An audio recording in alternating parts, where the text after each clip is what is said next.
We're trying to segue here? trying to segue here. So, John, I guess the ransomware just keeps on coming. And this, well, yeah, this was an interesting one because we've talked about ransomware before. We talked about malware before. This is kind of the first time I mean, we've seen this kind of thing before with regular malware, what I'll call run-of-the-mill kind of, usually crimeware, banking credentials and things like that. But for ransomware, I don't think we've seen this before, so this was a little interesting. There's a family out there called Tox. It's the Tox Ransomware toolkit, and they've made it really simple. So somebody has set up a website. First of all, it's only accessible over Tor, so you got to get your Tor browser fired up and go to a specific .onion domain where they have a web portal. You can log in, create a user ID, get your Bitcoin, set up in there, and then create an account for yourself, build a virus, and it'll build, a custom binary for you. And you can put some parameters in there, like how much I want to charge for the ransom. Like it's going to cost you $50 to decrypt all your files, and then maybe some notes as to why you're being targeted, things like that, and that'll get displayed to the user. But basically, it builds it for you. Then you get this sample. You have to distribute it yourself. The interesting thing about this is they kind of create the whole portal for you. So it's the management too. So this binary that you're distributing, all the infected bots that you as an attacker might, harvest and get into your botnet are going to check into this one portal, again, over Tor. So the infected machine, part of that malware on there, it downloads the Tor bundle. It uses Tor to go talk out to the command and control. So again, some anonymity. It's hard to pronounce, isn't it? It is a hard word. So yeah, they basically made it so it's pretty hard to track it down because Tor in general is pretty hard to figure out where these devices really are in the network. And I'm trying to think if there are any other interesting things. Go ahead. Well, the interesting thing that I saw was that the way that these guys monetize it is they take a cut of whatever ransom you get through the portal. Right. So they are effectively making money off this, giving away this free service, which is, it's a smart business move, I suppose. And it also takes some of the heat off of you because, off the owners, because they don't have to worry about distribution. They don't have to worry about certain aspects of the Yeah, store. I guess, and that's one of the things is that if it really truly had been free, and they could argue that they had no part in a crime. That they're basically, just like writing malware isn't necessarily a crime, it's using it that's the crime. And so they're basically facilitating some, and so ultimately they could make that argument, but if they're taking a part of the ransom, I don't think they could make that argument. I'm just, I'm just making some observations here. But ultimately, we've seen.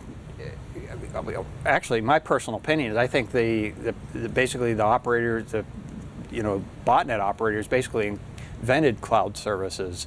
It doesn't surprise me that they're more cloudifying, some of these activities. If we think back.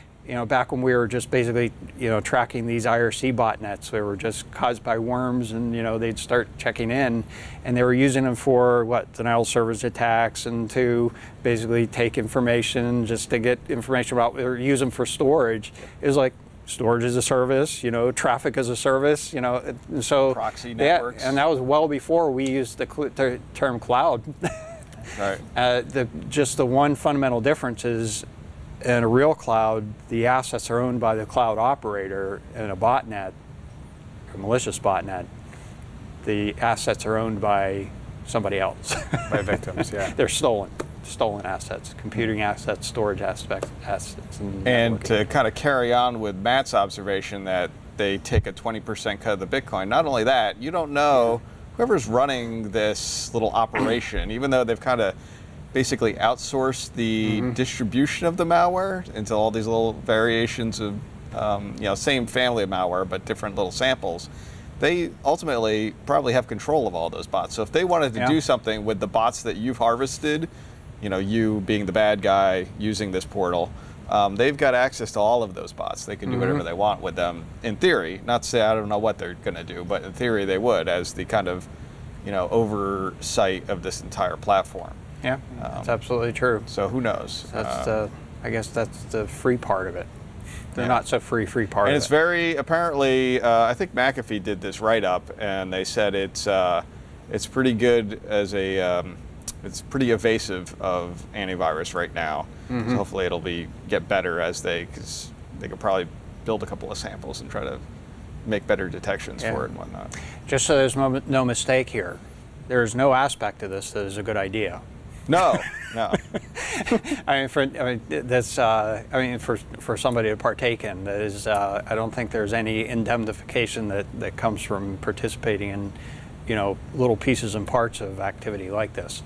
You know what it also reminded me of just now is, the pay-per-install schemes. Yeah. Similar to that too. You have these pay-per-install things where you get kind of I forget, like a facilitator or whatever ID that is basically your account, and then if you can infect somebody when it goes to check in that they installed this piece of malware or whatever other spyware, adware, junk, it checks in, and then you get the pay-per-install revenue on it.